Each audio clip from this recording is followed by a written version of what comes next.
Hello there, and welcome to another of Andre's artist profiles here on YouTube.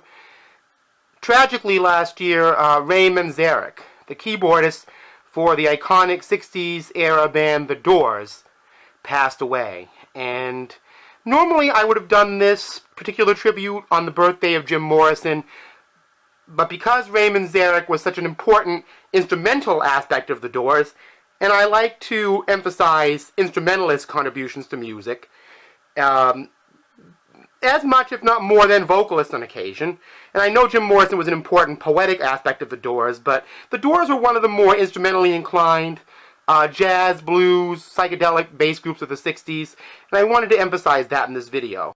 Now, The Doors' first album with Break On Through and Light My Fire and The End, which was an iconic album of the 60s, from 1967, I actually have out of a grab bag from the local record store in my area called Bull Moose. So I don't have a jewel case for it yet, but I'm going to show you a picture of it here. You know, this is the Doors album that's probably the most famous, and you know, most people know this album and its songs very well. And Light My Fire, of course, broke them through.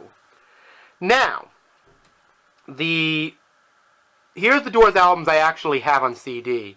This album doesn't really have immediately visible The Doors name or the name of the album on the cover. But if you look in the corner, there's a poster of The Doors. You see their name and Strange Days. Subtlety. And, of course, the hit on this album was People Are Strange. And, of course, this is another fantastic Doors record. You know, their second album from 1967. The next album is Waiting for the Sun. And, of course, they had a big hit on this with Hello, I Love You. Another great album. This was from 1968, originally. You know, the vinyl of these would be really cool to have. My dad had those, but these are the CDs. What's important is the music. You know, that's what I always say. The Soft Parade, 1969.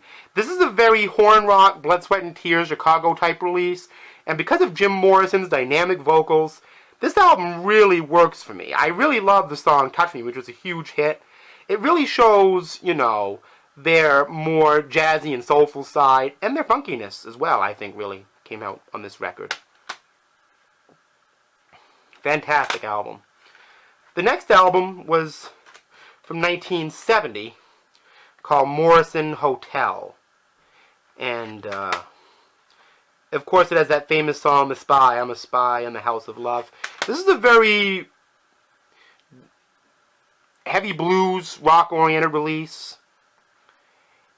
And then, of course, there's L.A. Woman from 1971, the last album they did with Jim Morrison. The Doors made a couple records after this, which Ray Manzarek here was a part of, but I don't have them. I heard they just weren't really quite up to the level of these Doors albums. These are all wonderful records, you know. I'm probably going to do reviews of these. It's definitely worth analyzing these records, you know, for what they are. I kind of got this by accident. This is a collection of rarities of the Doors that I had. I got it at a place called Edge Video, and it's just a rarities CD. And there's a lot of these by the Doors. Spoken word poetry albums by Jim Morrison, and so on and so forth. But that's my Doors collection. Ray Manzarek also has some wonderful solo albums, which I don't have, but I may next time his birthday comes around or whatever. So that's what I have for the Doors, and enjoy your music. See you all next time.